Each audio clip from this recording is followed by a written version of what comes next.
Good morning, folks. We're starting in 304 angstrom, showing ionized helium in the solar corona. Got an earthquake, weather, top articles, and plasma filaments with eruptive potential there on the left side, so let's go to spaceweathernews.com and find the last 24 hours on our star. Still pretty calm, but that left side, south of the equator, we see a curving dark rope amidst some brighter ionized iron. This is part of the phalanx of ropes incoming from the limb that present eruptive potential as they turn in to face Earth. The active region brightest out ahead of the filaments is silent and calm in magnetism, and we'll be keeping an eye out for anything coming along with those arching fields just north of the equator at the limb. Coronal hole directly facing Earth. We expect its solar wind stream at our planet in 36 to 48 hours, while the seismic alert peaks until then.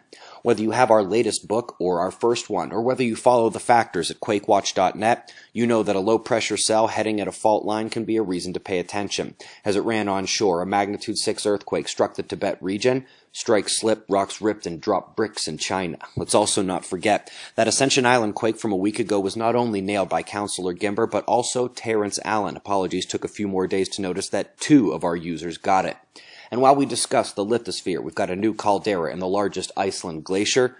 Alert levels are on the rise. Top weather event to report was in Australia. These scenes coming out of Melbourne, but in truth we saw harsh effects in New South Wales, Western Australia, and Victoria. Rain lingers across the country today, but hopefully at vastly less intense levels. Very cool animation from Oak Ridge and NASA showing the magnetospheric interaction with the solar wind at the boundary, where a CME or coronal hole stream might impact. While the compression occurs directly facing the sun, around the sides we see these plasma tornadoes and portals for charged particles along the edge of that boundary, aiding in the space weather energy delivery to Earth.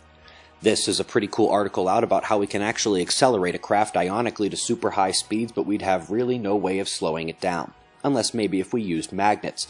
They want to accelerate a small probe towards Alpha Centauri and have the star's magnetism act as the braking mechanism.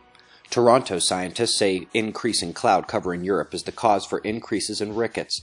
And while we love the sun, we know that rickets connection is real, and we know that a weak star will bring more cloud cover due to cosmic rays, all as we expect. My honesty strings want me to favor smartphones, video games, and social media as the major contributor to the lack of sunshine time for the kids.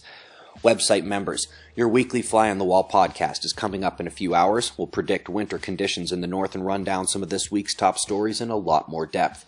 We've got wind maps followed by shots of our star to close. We greatly appreciate your support and involvement. We'll do this all again tomorrow, right here, but right now it's 5:35 a.m. in the new Valley of the Sun. Eyes open, no fear. Be safe, everyone.